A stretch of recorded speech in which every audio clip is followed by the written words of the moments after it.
Amahoro y'Imana yongera bane namwe bakunze ba televiziyo Heritage nkaba nongeye kubaha ikaze muri ca kiganiro cingo n'imiryango aho no mugoroba tuja kuganira kuri teme ivuga ngo ni gute twokoresha ubutunzi bwacu mu gikorwa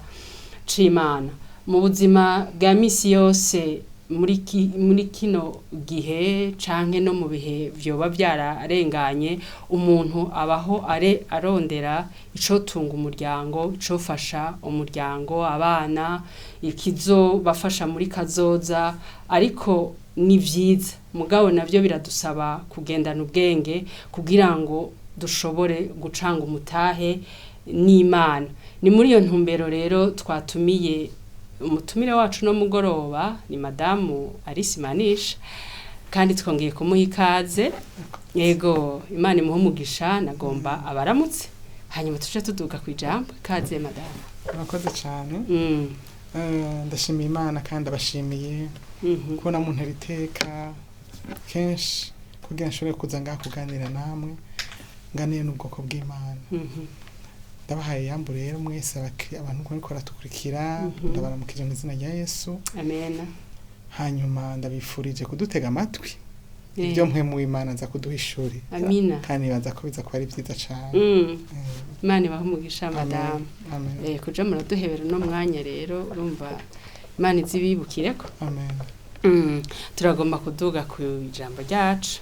mbega ku bwanyu bwa madamu ubutunzi bwo mu muryango usigure ubuhinsiguriye ubutunzi murakoze cyane gose kuri ico kibazo kuko naje maze igihe ndacibaza kugira nshobore kugisangira n'abandi ngene twogitunganya maze kubona nkuko wabivuze uri kuratanga intangamarara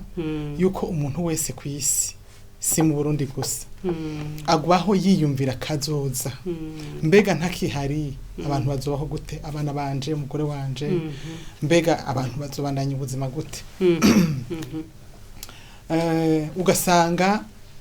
bitwararitse kurusha kubaka amazu kugura ibintu biri materiel mu bintu bigaragara ku bw'abana babo ku miryango yabo kubwa kazoza baguma biyumvira kazoza akagura amazabiri ya mbere gatangura ya kabiri gasubirane uko uburyo bugenda buraza niko yumva ko yoguma yaguka rimwe na rimwe bakanabikora mu buryo butari na bwiza bashoboye kwiba bakiba bashoboye gutanga ibiturire akabitanga bashoboye gusaba ibiturire akabisaba kugira ngo bevitirwa umuntu abaho atinya ubukene ariko rero nk'abana b'Imana abakristo abantu bamenye Yesu ikintu ca mbere kizokurinda ubukene umuntu uri kuranyumviriza urondera umu actionnaire kuvuga ngo umuntu mucanga umutahe atazopfa Kenya ndagwe nk'akarorero ntarinze kwinjira no bintu byinshi vy'Imana tuvuge nk'ubu umuntu twemera mu gihugu cy'u Burundi n'umukuru w'igihugu cacu ahubwira ati ari canke Jacqueline urashobora kwemera kuzana uduhera dukeye nka kwinjiza muri societe yanje ukaba umunyamutahe nkanje wavyumvise uburi garanti ko azopfa Kenya kuvuga uti byo byose adakuwe sinzopfa Kenya uravyumva kubera iki ucanze nuwo hejuru urumva numva lo plus puissant donc umuntu akomeye cyane gose rero no mu bintu no mu buryo bw'impemu no mu buryo bugaragara hari abantu benshi nzi ku isi nakijijwe mugabo hageze ikintu cyose bazi ko kirabi vy'Imana baratanga ama ONG aza gufasha ivy'Imana ino abakene bo mwisi ugasanga ati ibi ndabikoze kugira ngo Imana izinyibuke abo ntibapfa bakenye naho batabakeje bakirije ko ni bavyita loi spirituelle ni itegeko ryo mu buryo bw'impemu igihe cyose ucanze umutahe wawe n'Imana tubisome muri Malaki 3 udusomere Malaki 3 umurongo wa 10 gushika kuri 13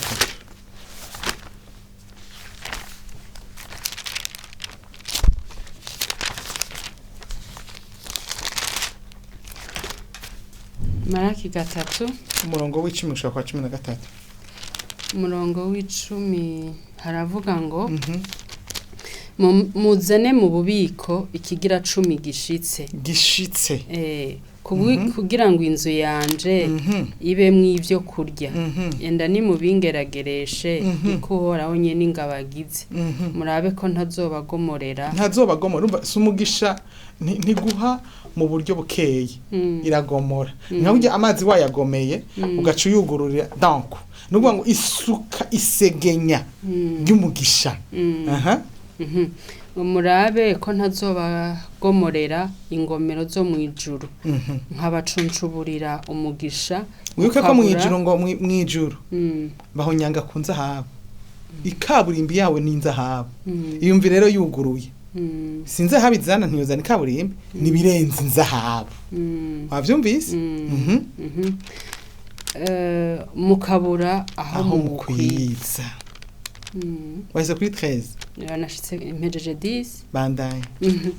nzokankamira ururyi ku bwanyu wavyumvise ikintu cyame nakubwiye ko abantu batinya ubukene umva ubukene buzana n'ururyi iyo ururyi ruje mu rugo muragwara mugatanga amafaranga yanyu yose kwa muganga ururyi iyo ruje barakwiba ururyi no kuvuga ni ikintu cyose gikonsoma amafaranga mu buryo bw'igisuma ruza mengo ruje kwiba ku buryo rubasiga mwera ata muntu akwivye arashaka kukwiba mugabo nuvuga ngo ni ikintu kiza gisahura watangiye imana mu bintu vya mbere ugatangira imana ikigira 10 gishise no kuvuga ngo wahembwa amajana 5 ukazana n'imiburi minimum 50,000 muri 500,000 mugabo ukazokwibuka nyotorwa kura nka 40 par exemple ikintu cya mbere gituma abantu benshi bareka gutangira 10 bakiyahembwa barayaryako ni ukuvuga ngo imbere yo gukora dépense iyo ari yo yose imbere uri umuntu ariko anyumviriza iyi loi spirituelle naho uyikora utanakijijwe sauf que uzoronkera umugisha nkahamwe singa mu ijuru uzosanga wambaye ubusa atazonashikayo ukabikoresha neza ukamenya ko ari amafaranga y'Imana atari wawe none ndaguha nk'karorero ikibuto civoka canke ikibuto c'ibintu byo kw'Imana ibintu byose yaremye birimo urubuto nuko uvuga fata ivoka uce wakirura iryo wongera ujyana n'ikibuto iyo bakiryosha cyangwa ufata umwembe uburyo ngaro yana kigogo nukuvuga ngo imyembe iyo abantu bose bakakira bakagira ibyo bibuto nuvuga ngo umwembe urazimanganya ku isi no mu mafaranga niko kuko wemvesije amahera mu mana ukemvesije ikigira 10 buryo ikigira 10 ni rubuto rw'amafaranga ukabishira mu mana ntuzopfukenye bandanya umviriza ivy'Imana tubwira mu nyuma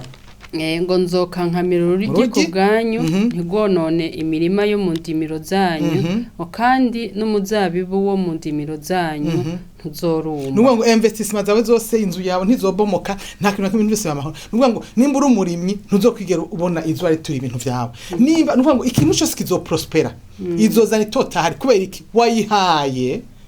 ikigira 10 cyawe wayihaye kandi n'umutima ukunze hari ikintu bita umutima ukunze ndaza kuvuga mu kanya ndaza kubabwira umuntu yatanga imana adafite umutima ukunze imana ntirabasiyuta kwihaye bikwiye iraraba n'uwo mutima uyihanye n'ubwo rukundo uyihanye niyo reconnaissance yuko ariyo yaguhaye byose urayisubije amen wa muntu yaguhaye miliyoni 5 gacubiha umuriyoni n'amajana 5 aho vraiment igutwaye byose ko yari gushaka kwima kubaho kwawe no guhema kwawe ntaco wobigura bifise valeur nini rero kugira ngo zana dime nubusa haleluya yibihe n'urukundo kugira kundo umutima ukunze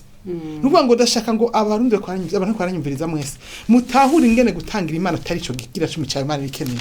kuko imana ashaka gukora imirima yose igahamagara ishaka gukora ikintu ciza mu Burundi c'Imana irashaka guhamagara abatunzi bose mu Burundi zana amafaranga ngaha kandi bo bikora mugabo ibishaka occasion akaryo keza kukugirira neza rero ni vyiza kubikorana umutima unezerewe nk'umuntu ariko abantu bose bariko barabiba mu kwicenda babiba banezerewe ugihanwa abereka ararira avuga ati ndiko ndarima kuko nzimbura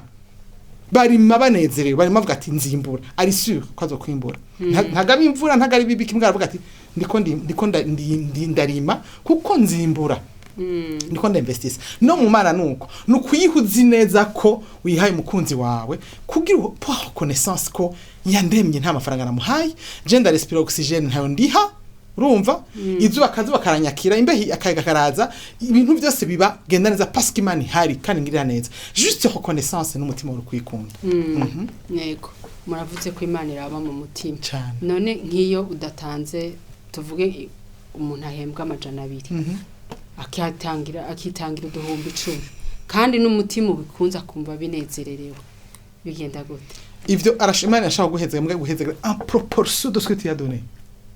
nuvuga ngo iguha selon ingene wayihaye umva wayihaye dukuzoronka duke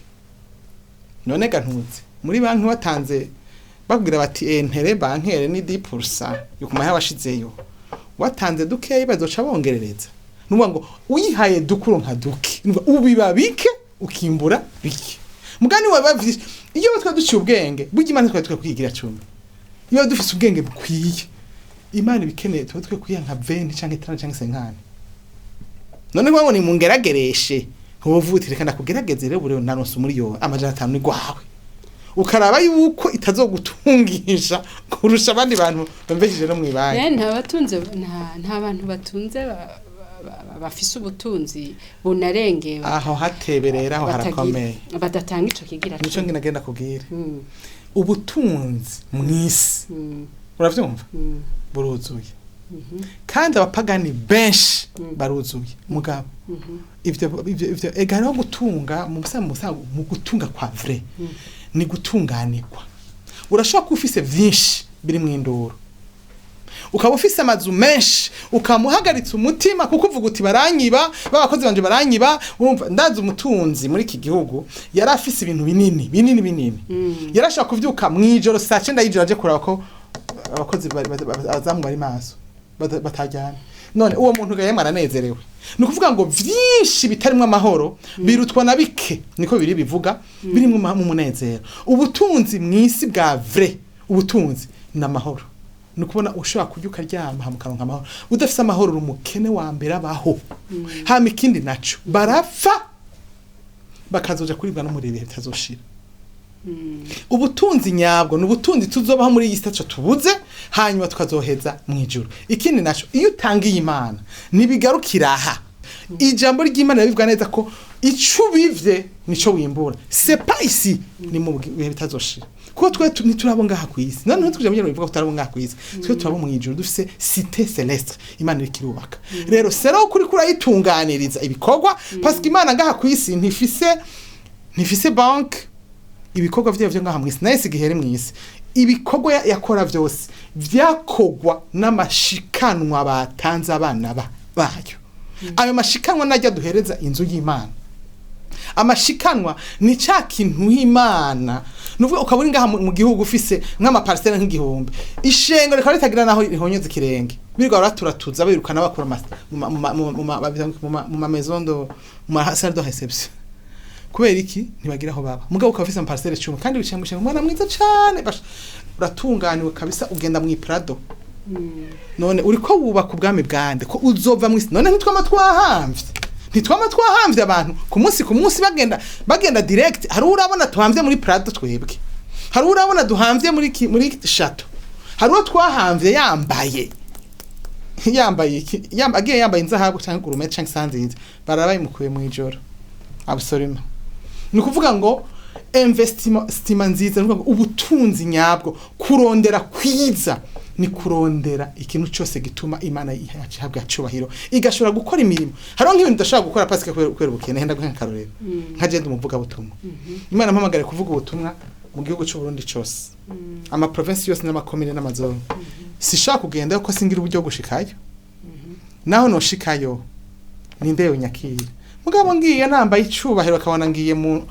ego turakena amayereko butere kuvuga ubutumwa kwaro nk'imisozi nkaheje muri Bujumbura ira aho hashika ngiye kuvuga ubutumwa wo hashika gute turakeneye ibyuma bikomakomeye byo kwipoza n'amaguru kazogenuka turikira mu nzira hari amakwe tudashaka gushikamo kwera ubukene ko nababaye barashika n'amaguru barashika mugabo bashika mu magogo none noshika nk'impunzi gikorane hejuru ku musozi ntibikunda ariko bambaye n'urutsereko butere avuga ati tuje kuraba ibiteye abanyagihugu barakunda rukuraba ibiteye ati ntibaga nti hagarara harera ndababwire ibya Yesu birakomeye haleluya ndabisengera ngo Imana izobikore kuko nibaza ko ikanguro ryashika ivyuma byose byiza tuzobironka haleluya kandi ndavyizeye hamwe twipoza abanyagihugu baca bazanwa niyo yereke biteye ishitse ugacagira ubutumwa ati ihane rero ubunyene Yesu arade nimwihane aho ubuzima bwanyu Kristo bari byaha byanyu amen naho tuzobona ibitangaza n'utwubiza abarozi bagatera ngaho ibiheko vyabo ngaho ibitangaza bigakoreka kandi turavyizeye none mwobwira abana b'Imana iki, mwobabwira gute, mwobahanura gute kugira ngo mubafashe gushobora gutangira Imana n'umutima ukunze. Ngoma d'abord mvuge histoire yo gutangira Imana aho yahereye. Igituma afite Imana ibishaka kandi bikunda biri mu migenzo yabo. Ni nkuko jewe nk'ubuje ndagukunda Jacqueline, ndifuza guha kado. Sinisivya kweli. Kandi mvuye mu maboko yanje, mvuye mu butunzi bwanje. Imana rero irakunda kado. Nta muntu ngaha adakunda kado. Umunsi umwe Imana igihere Adamu na Eva. Adamu na Eva bavye abana babiri. Ubwa mbere Gahini na Abeli. Imana rero ivuga ati ndabakeneye ko muza kumushikanira kamera. Biri mu itanguriro igice ca 4 umurongo wa 10 wa 3 gushaka kuri 11. Sinzi ko twahasoma kugira ngo bahumve. Amen. Amen. Imana irakunda ko abantu bayiha biri mu migenzo yayo, c'est une loi spirituelle nahone. Irakenera ko abantu biri mu mico yayo, irakunda ko umuntu ikunda ayigira geste. None ruguru ntinkama mwabonye ko abantu bagemuranira. Bibaza ko bagira kubusa. Imana iragira kujya natwe zijya bezo neze sasa tugira Imana yera zigira irakunda ko umuntu ayigemurira. Uwo munsi rero hasome twumve 4:3 igihe kiragera Kayini azana ishikanwa ku vyeze mu ndimiro ngo abishikanire Uhoraho. Abeli nawe azana ku ntungwa z'uburiza zo mu mukuku wiwe no ku binure vyazo. Uhoraho yakirira Abeli ishikanwa ryiwe, ariko ntiyakirira Kayini ishikanwa ryiwe. Maze Kayini araraka cane, mu maso hiwe harijigwa. Cyakugeze ka bose bashikanye sibya kweli bashikanye aha ngomba kushasha kwazo nguruti umuntu ayembwa nko 200 agashita akati akadanga kadimi kadime hari problème n'umutima ukunze abo babiri bose bashikaniye Imana n'umutima ukunze mugabo Abeli yashikaniye Imana n'urukundo rwinshi n'umunezero mwinshi kuko no seulement yashikaniye Imana igitungwa mugabo kinuze ntiyaronde n'importe quel animal yaronde igitungwa kivyibushe ahereza Imana. Imana ichimuhira yamunezerereko. Mugabo Abeli Gahini ayihereza ibirimwa nyene. We yumvire hariko haramota ikinure niyo turenganye kwibarabara hakamota inyama wumva unezerewe. Hama kozamba hakamota ivyatsi. Urumva kameme ko c'est pas la même chose ako ga parfum ntibimeze kimwe. Rero acarashavura carica mwene wabo. Icaha gicagihera ngaho c'ubwicanyi, citsembatsemba. Mugabo nagomba ndakugire ngo uwo mutima wa Abeli wanezereje Imana. Ko yanambwiye ati reka kubabara ahubwo mbazi gituma nezerewe na Abeli we ntakunezerewe. Kugira nawe wikosore la prochaine fois uzutunganye. Urumva Imana irakunda kwishikanira n'umutima ukunze. Iki kindi ca kabiri. Uwundi umunsi wa mbere umwana w'umuntu bamaze kuva Imana yamaze kwinkumura abantu. Umuntu wa mbere yanejereje Imana mwishikana. Ni Abrahamu. Dusomere mu itanguriro cya 14 umurongo wa 17 kuja kuri 20. 14 17 kuri 20. 17 haravuga ngo ijambo ry'umutwe ravuga ngo Melekisedeki asanganira Aburahamu. Atabarutse avuye kunesha Kedorlaoma n'abandi bami bari kumwe, umwami w'Isodomu amusanganirira mu kiyaya c'Ishave, nico kiyaya c'umwami. Kandi Melekisedeki umwami w'Isalemu umuherezi w'Imana isumba byose azana imitsima na vino ahezagira Aburahamu aturagahabwa umugisha n'Imana isumba byose nyene ijuru n'isi. Kandi Imana isumba byose iragahezagirwa yagushize abansi mu maboko. Nuko Aburahamu amuha ikigira 10 muri byose. Urumva yamuhezage yamunezererewe yamwifurije ivyiza. Aburahamu acavuga ati nanje kuko yacabona ko ari nk'Imana mwakohajije aca mu ikigira 10 c'ivyiwe vyose. Si Imana mwegizije mugabo byari mu maraso y'umuntu kugirira neza umuntu yakugiriye neza. Amen. Umuntu wa mbere atugirira neza n'Imana kandi atugirira neza imisi yose. Kumuha ikigira 10 yamukonsidera nibaza ko umuco w'ikigira 10 winje mu mabwirizwa y'Imana kubera iki kintu yakoze Aburahamu. Ati ivyo mfise byose ndabiguhaye ikigira 10 cyavyo. Amen. Rero nuvuga ngo ndakunda kubona kenshi tugiye kuri ku enterrement ukabona umuntu yaratunze vraiment afise ibintu binyagara ukazubona turamuhamvye tureje kumuhamba nta kintu nakimwe tumuhambanye ko nta muntu umwe bahambana ikintu bamuruka mu isanduku ryiza bashaka ry'inzahabu hanyuma tukamutwara muri korobiyari hama guca basezera uyo muntu aragiye sivyo ibisigaye ngaha ku isi byose nta nakimwe asigaye arajera maybe arashaka kuba yaranditse testament ngo bati ibi n'ibindi mbwa nta nakimwe control abisigaha byose akabisigaho agasigara barabirya nta muntu umwe amushimira n'umwana we ntavuga ati papa vraiment yari umugabo oya afa kurengana nta musaka kumwibuka none gute twokwemvese tugashira uburyo bwacu bwose ahantu bitazogira nuvuga ngo iki bitazogira na fruit aho kwemvestisa mu mana kuko wewe upfuye mu isi warembeje mu mana kubaka ingoro z'Imana ukekipa igikwa c'Imana ugasuka ubutunzi bwawe bwose bushoboka kuko Imana ntigusanga ngo biheze byose oya kuko nimba wembeje mu mana byinshi uzoronka byinshi ntuzopfukenye kuva uwo munsi ugatangura gutangira Imana ikikwa c'Imana cyose tuvuge katedrali irikirava wewe uri mu boss uri mu katedrali ugashuvuga uti kuva uyu munsi amabati yose ya katedrali yahinduye wowe ntumva uri kumva kure kwemvesisa mu bwami bw'Imana wumva usa n'umuntu ariko yubaka shato ziwe ikiriri no mu gaseke we na hehe uratandukanye nawe cyane ukemvese ngo ivyawe ukabishira ubutunzi n'umutima wawe ukabishira mu nzu y'Imana mu gikorwa c'Imana cyangwa ugahereza abagowe n'abakenye haleluya uzoheza bavuga ati ivyiza yakoze bimuhezagire kandi bimukurikira yaroye nukuvuga ngo mwijuru azosanganirwa impundu avuga ati umuhizi aratasha kuko ntiyarondereye inda yiwe ntiyarondereye abana biwe gusa kuko iyo wemveje mu bwami bw'Imana ntuzopfukenye ntuzopfugowe nta mwana w'umugororotsi igera kena n'umusi numwe nta n'umusi numwe akarone ni Mefibosheti n'umuzukuru wa Sawuli swat se yari umugenzi pfamfe wa Dawidi pfamfe yarimwe nawe yafiriye ku rugamba aca abikimuga ari umwana w'ikimuga aragorerwa mu isi yana mwana wa Natani aca arabikimuga abavye bose barapfumva sekora apfuye ubwamuramuvako icyubarokera bavaka atsanga yagiye kwa ahantu mu gahinga Dawidi afashe ubutegetsi abaye umwami ikintu cyambere yihutiye kurondera igisigarira Churiya mugabo yamukunze ko yaramukunda cyane gose kandi yamukunda amagwa yarabaye aca aragenda aramutora kuva umunsi Mefibosheti ahindura histoire kubera yuko yafatanye umwami nawe yatishizeho n'Imana yakundana n'Imana ariwe Dawidi aca atangura kwicara ku mbere ntebe umwana nibaza ko n'umuzukuruza we yapfuye amerewe neza kubera ico nuvuga ngo nta mwana w'umugororotsi azomaramara aza kugwa n'isoni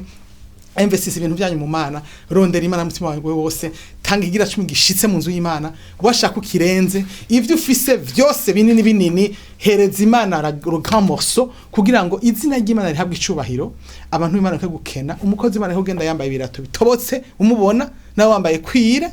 nuvuga ngo dimwe ivy'Imana bikayangane hama nawe Imana gwicubahiro Amen. Mbega madame nta muntu ashobora gutanga kugira ngo amenyekane avugwe izina kandi mu mutima Imana ibona ko nyene ari ubwibone bimwito barahari ariko abo nta nyine impera nakubwiye ko Imana yawe umutima ngomba utanga amamiliyare nimba ukeneye ko pastor akumenya byose ni ubusa kugwiza ubusa bizana ubusa Imana ikunda umutima kurusha ibyo bintu byose ahubwo normal mu gutangira Imana nta mwe bwiza kubimenya byabwiza kwibanga we na wewe n'Imana yawe kuko ijambo y'Imana ngo ico utangishije ukuryo ukubafu ni kubimenya utangishije kubafu kujya ndi kubimenya bisigura ngo ribwiza kubibanga ubwo buryo wabikozemwo uri ku mugore umwe yagiye gutangira Imana Yesu acavuga ngo mu bantu bose batanze iyo mwatanze menshi kandi niwe yatanze rumwe kuko nakindi yarasigaye kwera uwo mutima wo kuntu yatangiye Imana n'amagogo yarakifise kugatinda guha twasigaranye nta kuntu wibuke na wa mugore w'umupfakazi yamubajije Eliya ati wewe musanze ikintu ufise n'igiki ati nutuvuta twonyene hamwe n'agafu kuno munsi tuzaduhejeje cadupfa acambwe ati jewe zabize ndavyiriye imvura kujya two kujya tw'umupfakazi akabijya akabitembura gaheze kuva uwo munsi ntiyasuye gukena ifu yaguma igaruka iza yinjira aho yari yakuye n'amavuta uko nyene bisigura ngo Imana iraba juste uwo mutima wo kwikunda attitude ikintu gikomeye cyane inyifato yawe mbega ukeneye bagushime mbega ukeneye ko abantu bakubona baguhicubana mbega ko pastor azakwicarika imbere ati ujya rero aha yatabariwe ntimwa muriho mwese nukuvuga ngo ico ni icyasi zina abomination aho gushimigura hanwa Imana ifumwe kwa kubwo butunzi hakubu ubizana kugira ngo wishime. Haleluya. Rero Imana isonda le cœur iraba imitima ndifurije umuntu wese karanyumviriza kunda Imana tangira Imana ikigira cumi gishitse kandi ugira inyota nyinshi yo kubaka inzu zawe zo mwijuru aho uzobiye tazoshira tagira inyenzi n'imisengesenge. Imana yo mwijuru ibaho mugisha. Amen. Nukuri wakoze saguhezagire cyane. Ikiganiro cyacu kirarangiye go ariko sinokirangiza ntibukije abariko baratwumviriza ko Imana iraba umutima ntiraba ibintu byinshi wayizaniye ariko iraba umutima wabitanganye kandi nibanga riri hagati ya wewe n'Imana nuko Imana yo mwijuru ibaho mugisha Imana yo mwijuru ibagirire neza naho kuwa kabiri nk'aya mango nimugire ijoro ryiza.